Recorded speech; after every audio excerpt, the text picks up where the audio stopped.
You need to understand something that most people spend their entire lives trying to avoid. Acceptance of hate is not weakness. It is clarity.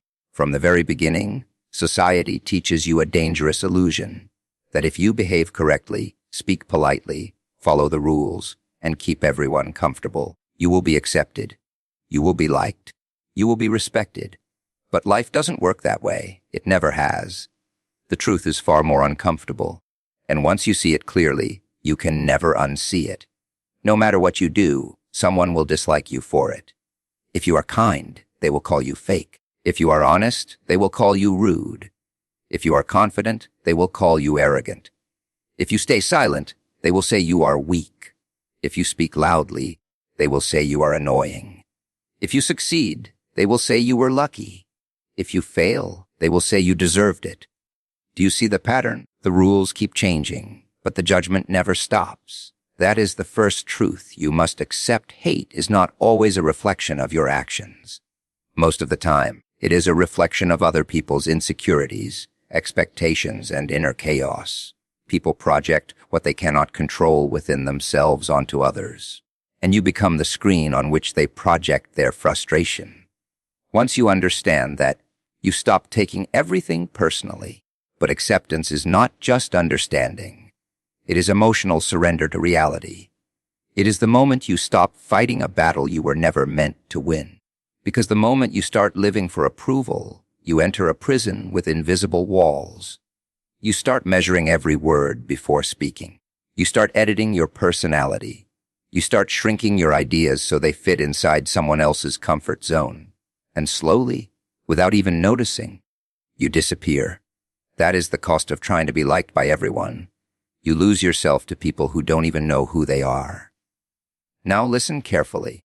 Acceptance of hate does not mean you enjoy being disliked. It does not mean you seek conflict or try to provoke negativity. It means you stop being controlled by the fear of it. There is a difference between seeking chaos and refusing to be controlled by it. When you accept that hate will exist no matter what you do, you take away its power to manipulate your decisions. You stop asking, "What will they think?" and start asking, "What is true for me?" That shift alone separates those who live quietly in fear from those who live freely in truth. Most people are not trapped by their circumstances. They are trapped by the opinions of others about their circumstances. They are constantly adjusting their life like a performance on stage, hoping the audience will clap at the right moment. But here is the uncomfortable reality. There is no universal audience. There is no final applause that satisfies everyone. Even if millions admire you, a few will still criticize you. Even if you achieve perfection, someone will still find a flaw. So why chase something that does not exist? Acceptance of hate is the moment you stop chasing it. It is when you realize that approval is temporary, but self-respect is permanent. You can gain applause today and lose it tomorrow. You can be praised in the morning and misunderstood by evening. But if your foundation is built on your own understanding of yourself, then external opinions become background noise, present, but powerless. And yes, at first, this realization feels heavy, because it removes comfort. It removes the illusion that you can control how people see you. It forces you to stand alone in your identity. But that is exactly where strength is born, not in being loved by everyone, but in being able to stand when you are not.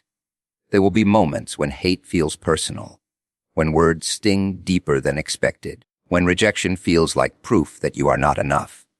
But in those moments, you must remember being misunderstood is not the same as being wrong.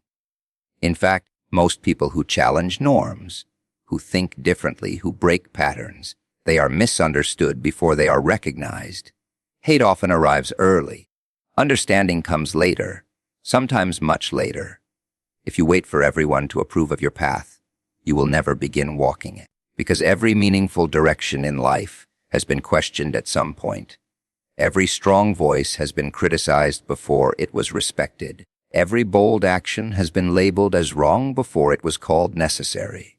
So instead of resisting hate, you learn to coexist with it. You let it exist without letting it define you. You treat it like weather. It passes, but you keep moving. And something powerful happens when you stop fearing hate. Your decisions become cleaner. You no longer waste energy trying to please every direction at once. You become more direct, more honest, more aligned with what you actually want. Ironically, the less you try to be liked, the more authentic you become, and authenticity naturally attracts both admiration and criticism. That is the balance of truth. You will still feel emotions. You are not supposed to become numb. But emotional intelligence means feeling without surrendering control. It means you can hear criticism without collapsing into it. You can experience rejection without letting it define your worth. You can face hate without becoming what others project onto you. That is power, not in dominance over others, but in mastery over yourself. And once you reach that state, you stop living like a character written by other people's opinions.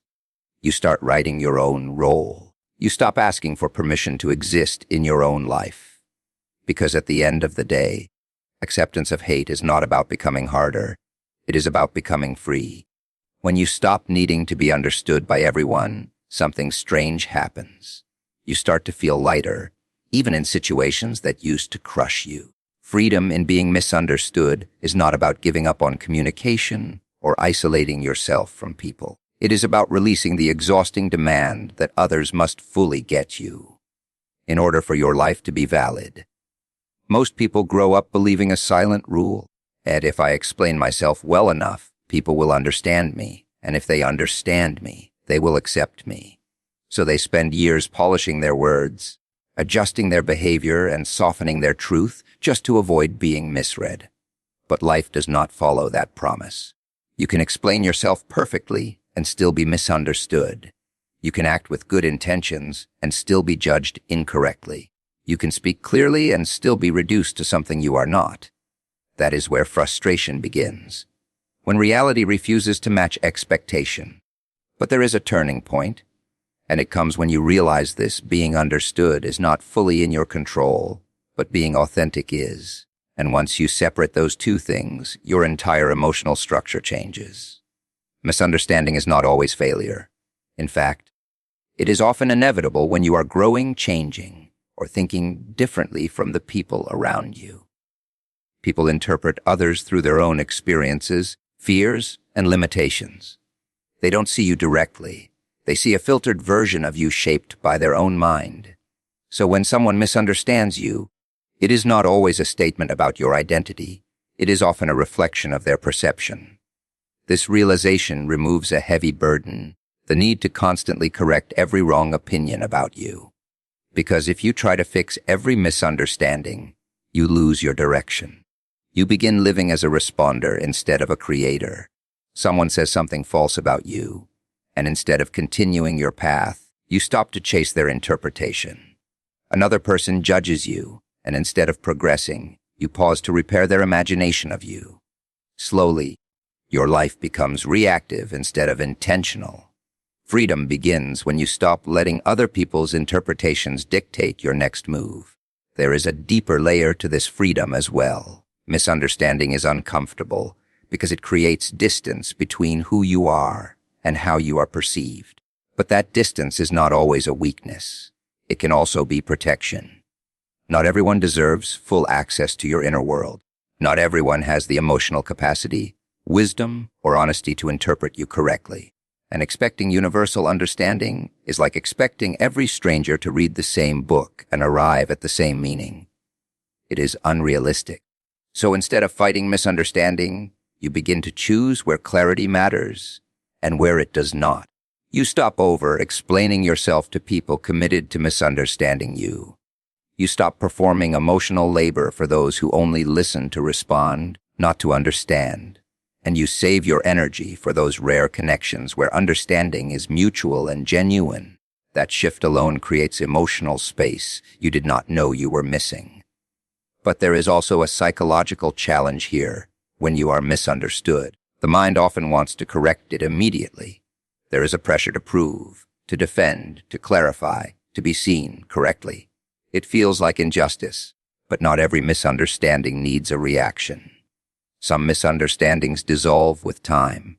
Others don't matter enough to carry forward. And some people will never change their interpretation, no matter how much truth you offer them.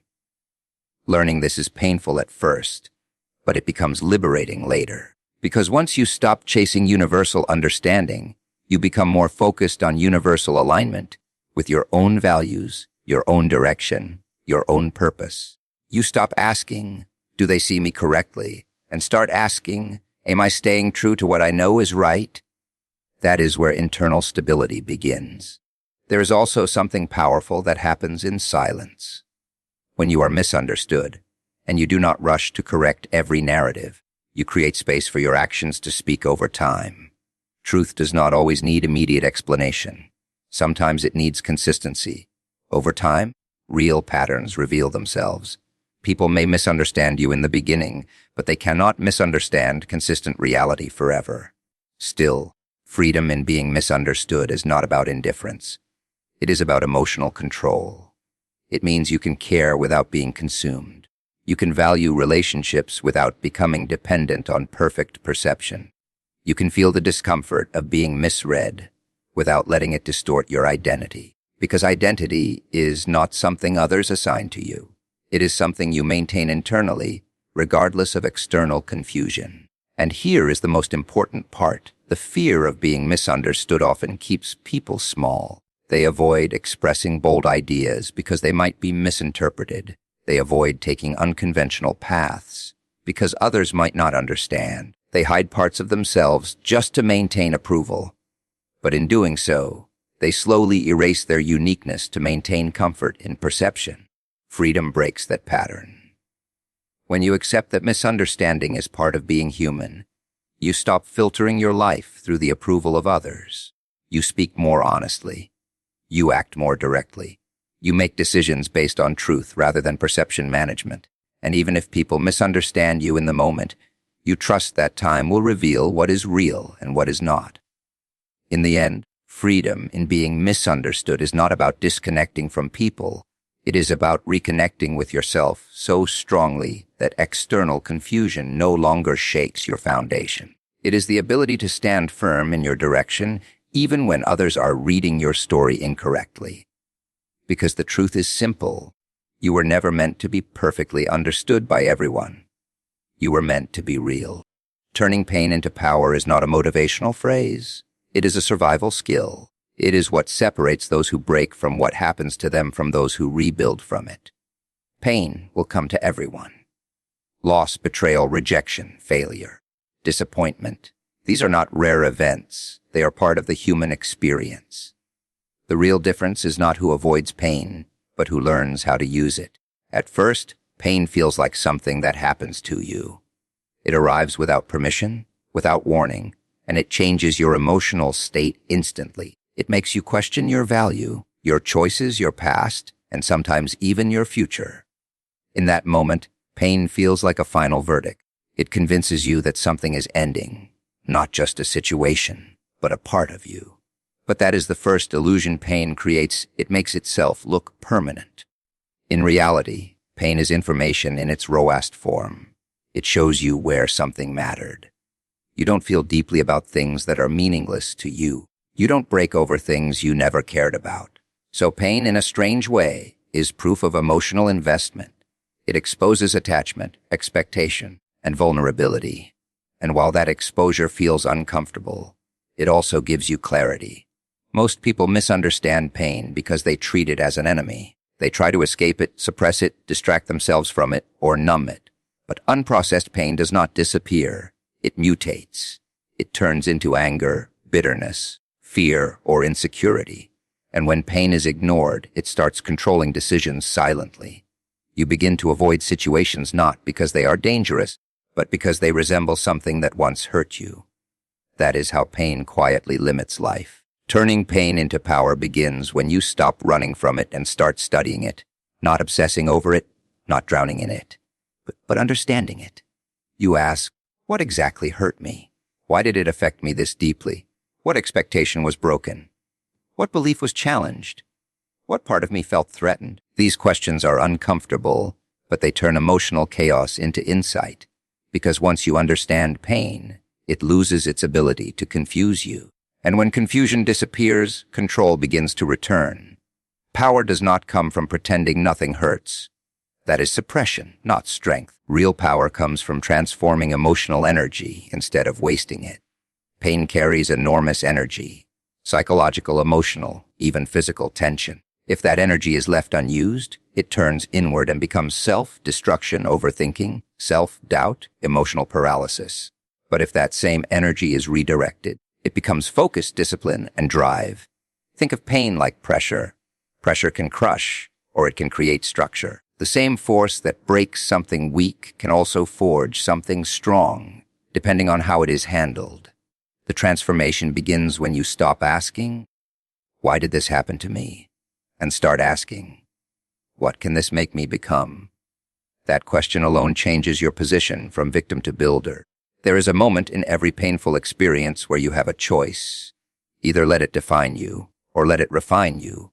Defining pain says, "This is who I am now because of what happened." Refining pain says, "This is what I will improve because of what happened." One traps you in identity. The other pushes you toward evolution. But turning pain into power is not immediate. It requires processing. It requires sitting with discomfort instead of escaping it. It requires resisting the urge to pretend everything is fine too quickly. Because if you rush healing, you often skip understanding. And without understanding, the same patterns repeat in different forms. Real transformation happens when pain is fully acknowledged. When you allow yourself to feel it without denial, it begins to lose its chaotic edge. It becomes structured memory instead of active suffering. And once something becomes memory, it can be analyzed, learned from, and integrated. At that point, pain stops being something that controls you and becomes something that teaches you. One of the most powerful shifts that comes from pain is clarity. Pain removes illusions. It shows you who is genuine and who is not. It exposes weak foundations in relationships, goals, and even self-image. While this exposure can feel harsh, it is also valuable. Because anything built on illusion eventually collapses. Pain often arrives to reveal what was already unstable. So in that sense, pain is not only destruction, it is correction. Another transformation that comes from pain is emotional strength. When you survive something that once felt unbearable, your internal definition of impossible changes. You realize that you can endure more than you thought, and that realization becomes a quiet form of confidence. Not loud confidence, not arrogant confidence, but grounded resilience, the kind that does not depend on everything going right. You stop fearing emotional discomfort as much because you have already survived versions of it, and that changes how you move through life. But the deepest form of turning pain into power is using it as fuel for purpose. Many people discover direction only after discomfort forces them to rethink their path. Pain interrupts comfort, and in that interruption, reflection becomes unavoidable. You start questioning what you truly want, what you truly value, and what kind of life is worth building. In that way, pain becomes a compass.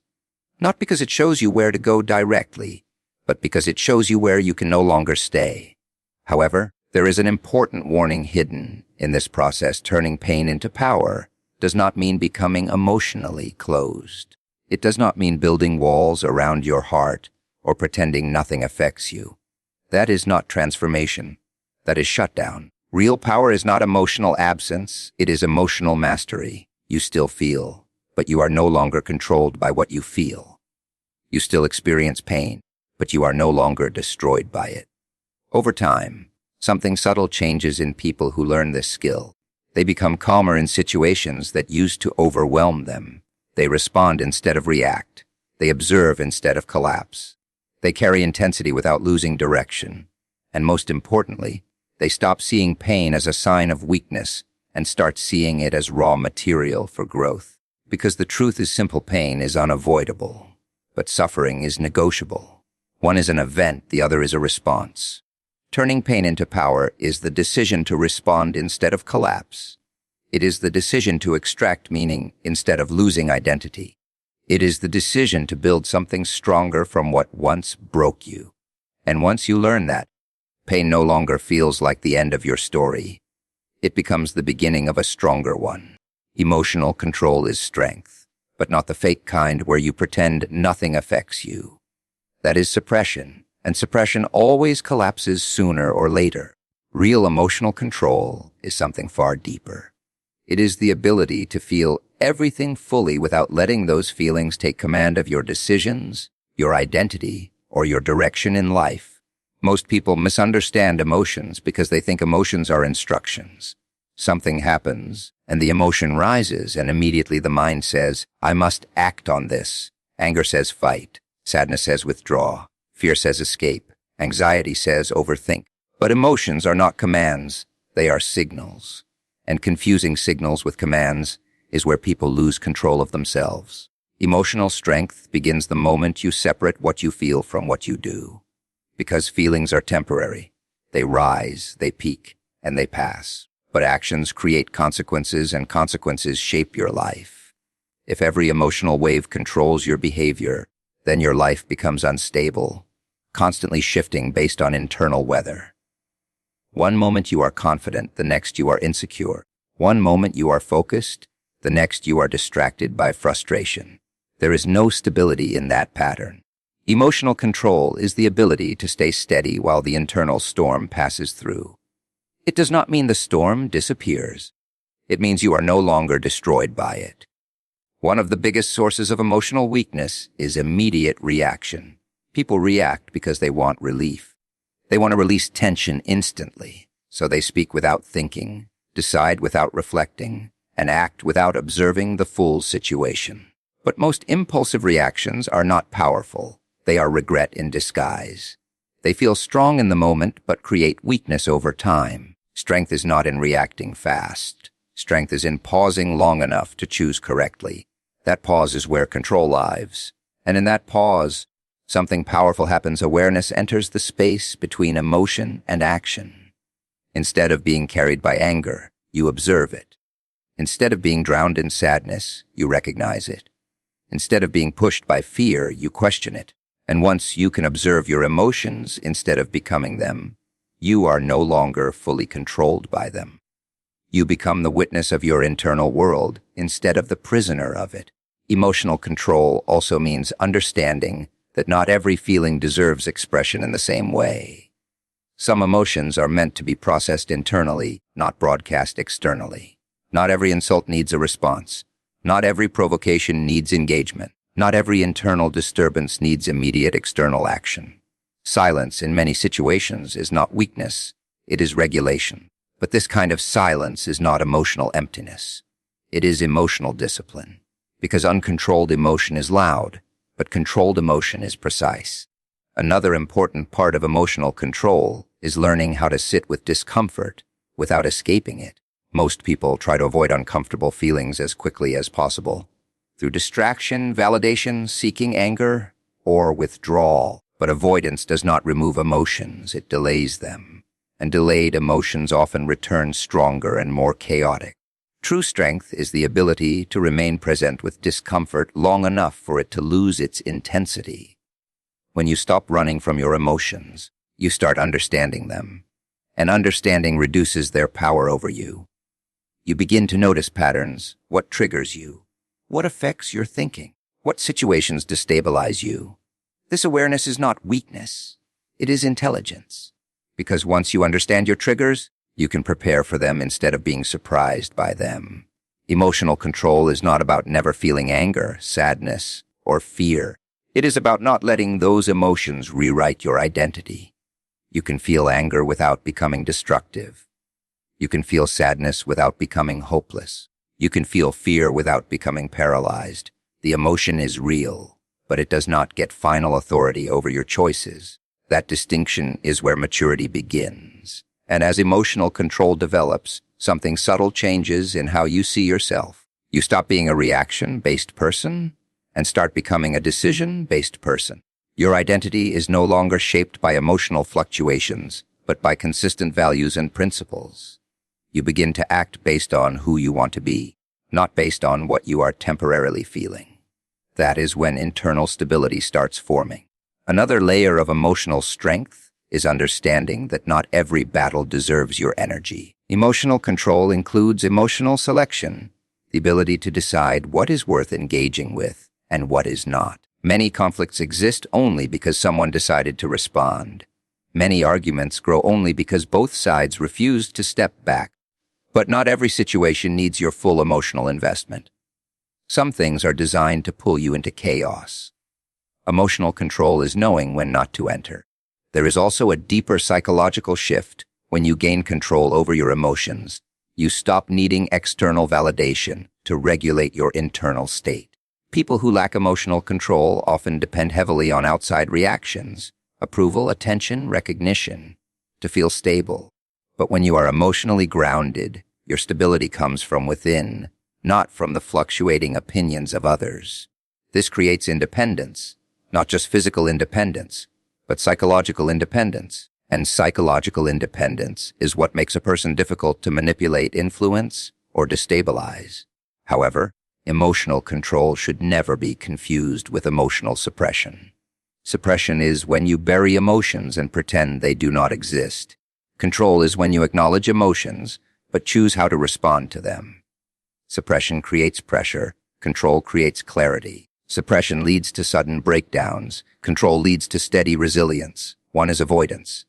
The other is mastery. Over time, emotional control builds something that looks quiet on the outside, but is extremely powerful internally. Resilience. Not the kind of resilience that is dramatic or loud, but the kind that remains stable under pressure. People with emotional control do not fall apart easily because their stability is not dependent on momentary feelings.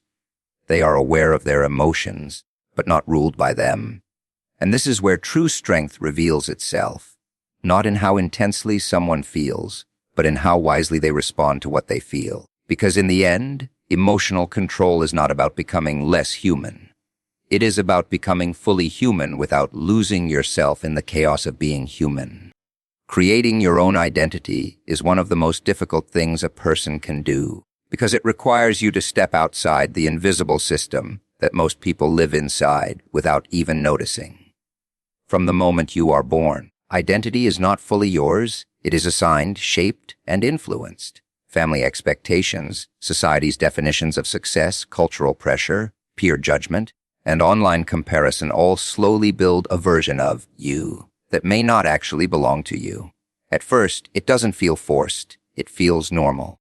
You learn what is considered good, what is considered bad, what is acceptable, and what is embarrassing.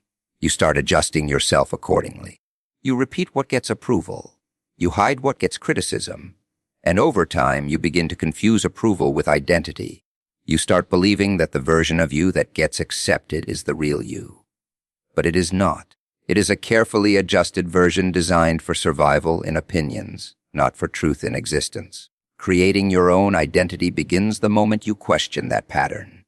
Not in a dramatic way, but in a quiet realization. Why am I behaving this way? Is this really me? Or is this what I learned to be accepted?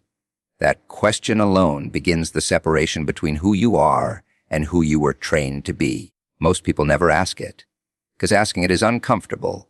It creates uncertainty, and uncertainty is frightening for a mind that prefers stability, even if that stability is built on imitation. But true identity cannot exist without discomfort, because anything authentic must break through layers of conditioning first. When you start creating your own identity, you will notice resistance, not only from others, but from within yourself. Internally, you will feel conflict between who you are becoming and who you used to be. The old identity will try to pull you back into familiar patterns. It will say things like, "This is risky." People will judge you. Stay safe. Stay normal. That internal voice is not always truth.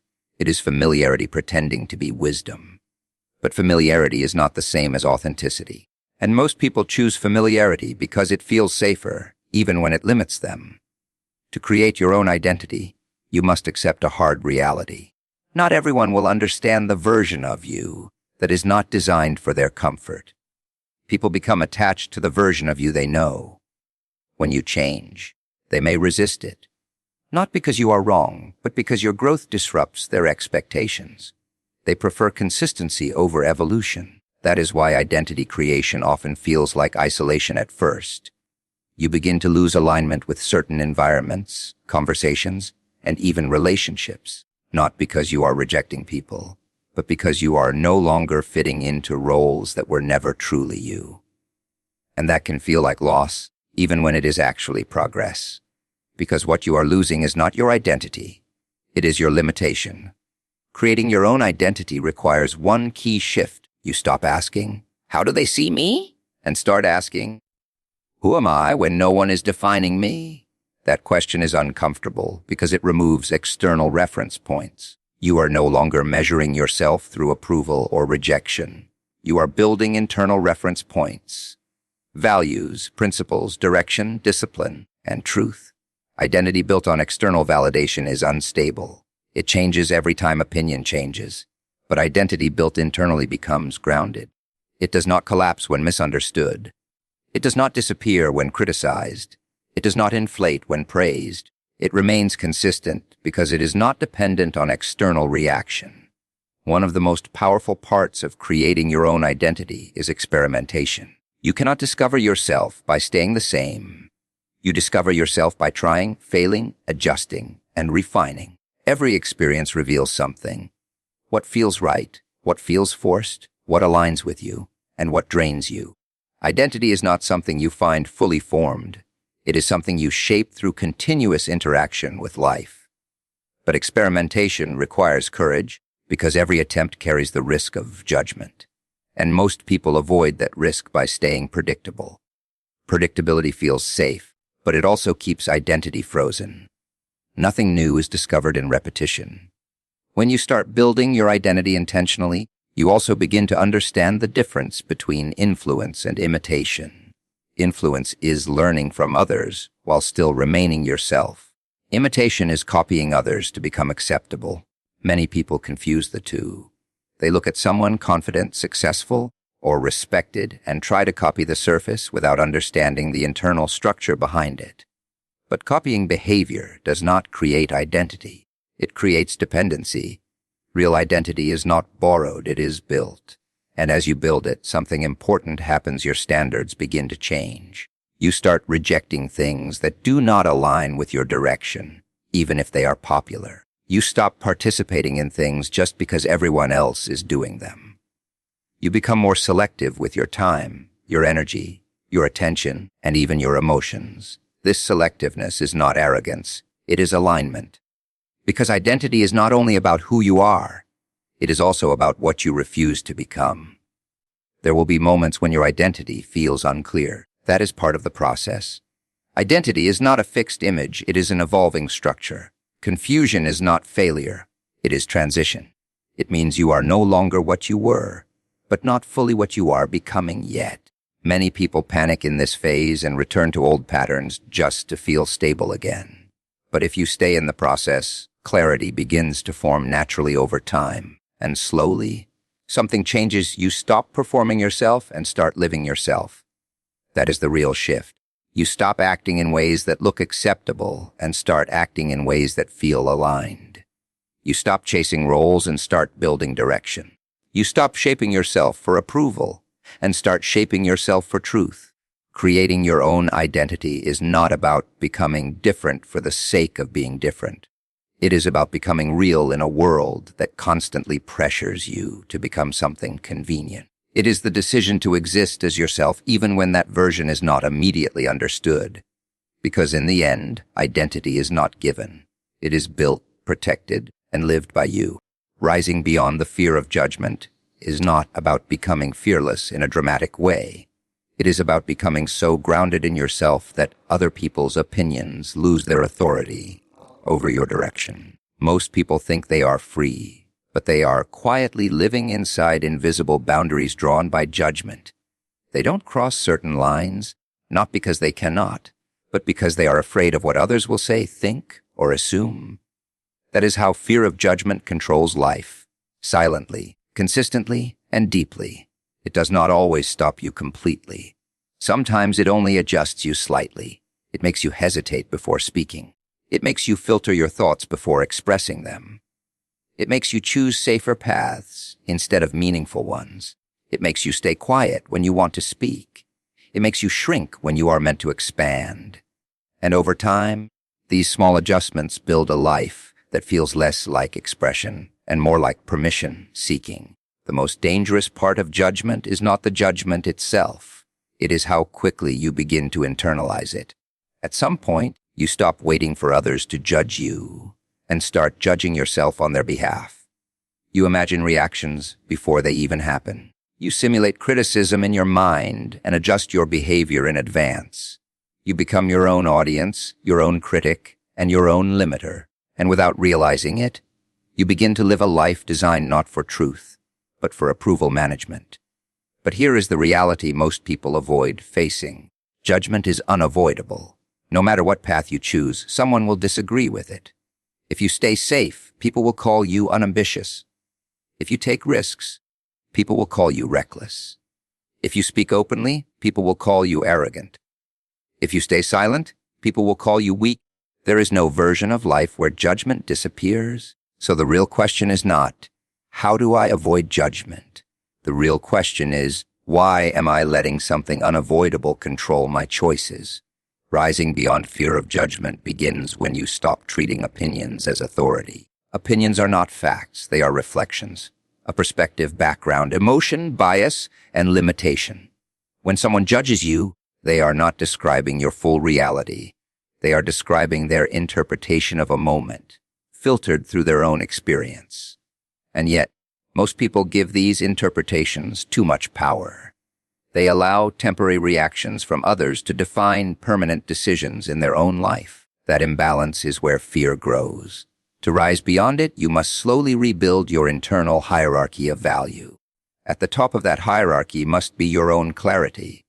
What you know, what you believe, what you are building, and why you are building it. Below that comes feedback that is useful, constructive, and grounded in reality. And far below that comes noise, opinions that are emotional, uninformed, inconsistent, or irrelevant to your direction. Most people never organize this hierarchy. They treat all opinions as equal. And when everything has equal importance, nothing has true direction.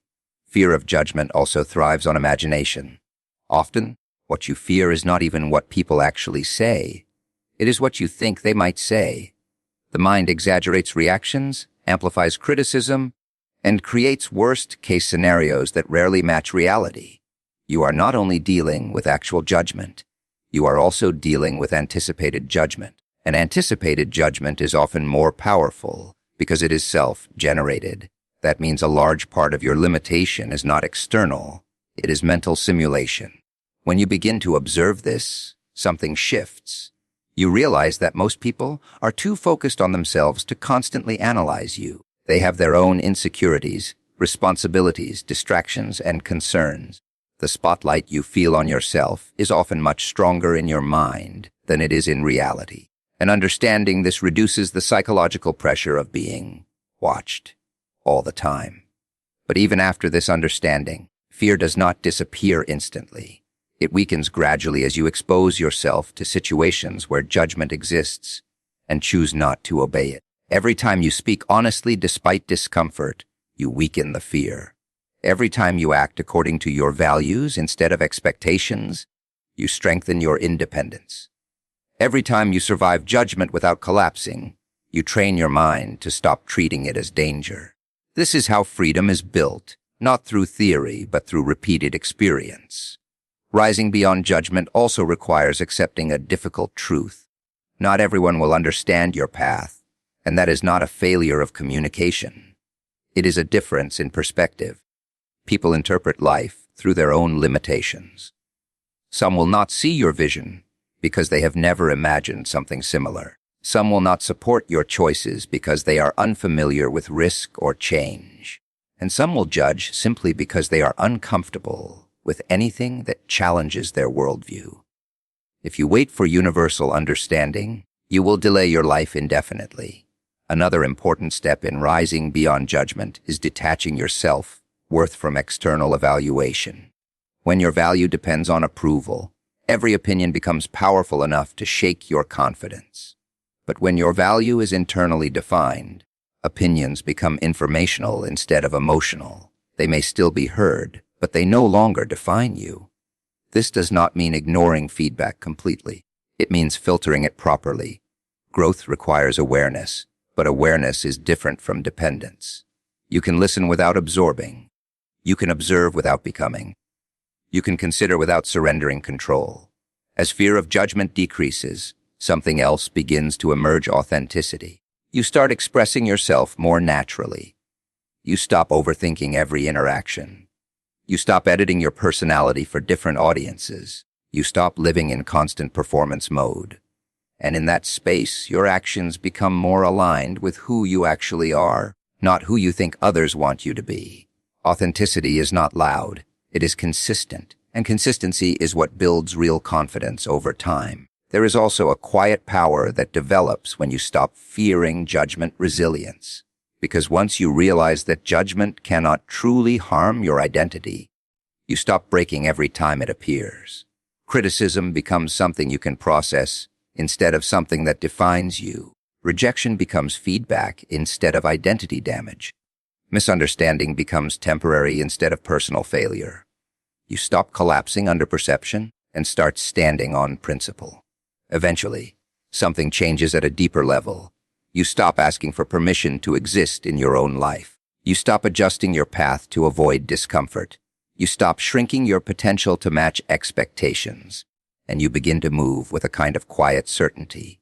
Not because everyone agrees, but because you are no longer waiting for agreement to act. That is what rising beyond fear of judgment really means. It is not the absence of people's opinions. It is the presence of your own direction, so strongly that opinions no longer redirect you. Because in the end, judgment will always exist, but it only controls the life of the person who still believes it deserves control.